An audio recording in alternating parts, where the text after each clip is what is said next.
جی کیا نام ہے ان کا؟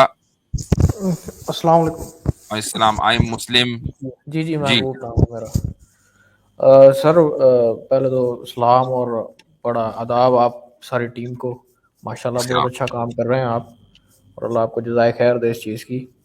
آپ سے آمین. بہت کچھ سیکھا ہے، اور شکر الحمدللہ بڑی تقویت ملی ہے اسلام کو، ایک ٹرن اوور ہوا پورا میرا خود کا بھی۔ سر الحمدللہ. باقی تمام چیزوں کے سوالات مل گئے مجھے جوابات۔ صرف ایک چیز ہے جو مجھے بگ کرتی ہے جب بھی میں کبھی زیادہ سوچتا ہوں، تو وہ ہے ہماری اسلامک ہسٹری سے ریلیٹڈ۔ ہم، ویسے تو یہ علمی حلقوں میں باتیں ہونی چاہیے تھیں، کیونکہ یہ کمپائل ہی سارا علم جو ہے وہ جو علم کے مسافر ہیں ان کے لیے ہوا تھا۔ بہرحال کیونکہ انٹرنیٹ کا دور ہے تو اب یہ چیزیں عام ہو گئی ہیں، اور اب آپ بھی دیکھتے ہوں گے کہ زیادہ سے زیادہ جو مسئلہ کھڑے ہوتے ہیں ایتھیسٹ کی طرف سے وہ حدیث اور ہسٹری سے ہی نکالی جاتی ہیں ریفرنسز، اور ان کے پاس کچھ بھی نہیں ہے، نہ وہ قرآن سے کوئی چیز دکھا سکتا ہے نہ کوئی اور چیز۔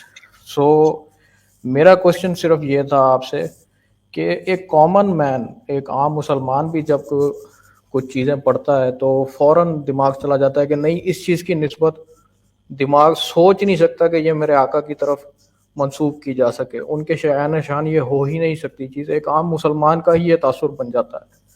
تو میرا کوشچن آپ سے یہ ہے کہ جس طرح تاریخ تبری ہے یا دوسری حدیث کی کتابیں ہیں جن میں چیدہ چیدہ کہیں کہیں ایسی چیزیں درج ہیں، ظاہر ہے منافقان کی سازش ہے یا جو بھی اسے کہہ لیں، پر یہ چیزیں آئی ضرور ہیں۔ اب میرا سوال یہ ہے کہ جو لکھ رہا تھا اس وقت اس کو کیا یعنی ذہن میں اس کے چل رہا تھا کہ اس نے یہ چیز ایٹ لیسٹ رجسٹر کر دی، وہ ریکارڈ پہ آ گئی، تاریخ میں آ گئی، اور اب ہم پھر اس کی صفائیاں دیتے پھرتے ہیں کہ جی اس میں فلاں راوی مرسل ہے، فلاں ضعیف ہے، اور یہ ہے اور وہ ہے۔ تو ٹھیک ہے، اس میں چلیے جی آپ جی کا سوال آگے میں جواب دے دیتا ہوں. تو جی سوال ایک جی اچھا سوال آپ نے کیا ہے. دیکھیں اس کا جواب یہ ہے کہ تاریخ تبری ہو یا کوئی دوسری ہو، ان میں یا اسی طریقے سے دیگر کتابیں جو موضوعات کے اوپر لکھی گئی ہیں، موضوعات کا مطلب یعنی فیبریکیٹڈ نریشنز کو جی کمپائل کیا گیا ہے، تو جی یہ تو ہم مسلمانوں کی ایپسٹمولوجیکل آنےسٹی ہے. یعنی اس سے بڑھ کر آنےسٹی نہیں ہو سکتی کہ بہت سی چیزیں ایسی ہیں کہ جو ہمارے خلاف جا سکتی ہیں، اس جی کے باوجود ہم نے ان کو رجسٹر کر دیا اور ریکارڈ کر دیا تاکہ ہم یہ تحقیق کر کے بتا سکیں کہ یہ چیز غلط ہے. سمجھ میں آیا؟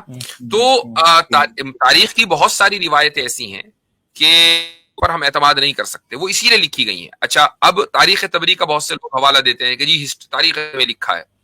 بھائی اگر آپ اس کا حوالہ دے رہے ہیں تو اس کے مقدمے کو تو پڑھ لیں. مقدمے میں خود امام تبری یہ کہتے ہیں کہ میں نے اس کتاب میں یہ تحقیق نہیں کی ہے کہ کون سی روایت صحیح ہے اور کون سی ضعیف ہے، اور صرف میں صحیح روایت کو لے کر آؤں، بلکہ میں نے جو کچھ مجھے ملا میں اس کے اندر ڈمپ کرتا چلا گیا. اور یہ بعد کے جو لوگ ہیں یہ ان کا کام ہے کہ وہ اس پر تحقیق کریں گے کہ کون سی چیز صحیح ہے اور کون سی چیز غلط ہے اور اس کی وجہ ہے. کوئی آپ یہ کہہ سکتا ہے بھائی یہ کیا طریقہ ہوا، یہ کیا بات ہوئی؟ دیکھیں جب آپ حدیث کمپائلیشن کو دیکھیں گے نا تو حدیث کمپائلیشن کے الگ الگ ادوار ہیں اور ہر دور کا ایک خاصہ ہے. تو امام تبری جس دور سے تعلق رکھتے ہیں اس دور کا جو خاصہ ہے وہ یہ ہے کہ روایتوں کو جمع کیا جائے. اس کے بعد جو دور آیا ہے اس کا خاصہ یہ ہے کہ روایتوں کی تحقیق کی جائے. اور اس کے بعد ایک دور ایسا بھی آیا کہ صرف اور صرف صحیح روایتوں کو جمع کیا جائے. اس دور سے متعلق ہے امام بخاری اور اس دور سے تعلق رکھتے ہیں امام مسلم. تو یہ الگ الگ حدیثوں کے کمپائلیشن کے یا ہسٹری کے کمپائلیشن کے ادوار ہیں. تو اگر امیجن کریں کہ ہمارے پاس عبد الرحمن ابن الجوزی کی الموضوعات الکبریٰ ہے، اسی طریقے سے اللآل المصنوعہ ہے، یہ ساری وہ کتابیں کہ جن میں ہر ایک روایت موضوع، ہر ایک روایت فیبریکیٹڈ ہے. تو جس طریقے سے آپ کسی ایسی کتاب سے استدلال نہیں کر سکتے ہمارے خلاف، تو پھر تاریخ کی کتابوں میں جہاں موضوع روایتیں ہیں اور ان کو آئیڈینٹیفائی کیا جا چکا ہے کہ موضوع روایتیں، ان سے آپ ہمارے خلاف کیسے استدلال کر سکتے ہیں؟ بھائی وہ لکھی گئی اسی وجہ سے کہ یہ بتانے کے لیے کہ یہ غلط ہے. جی بھائی.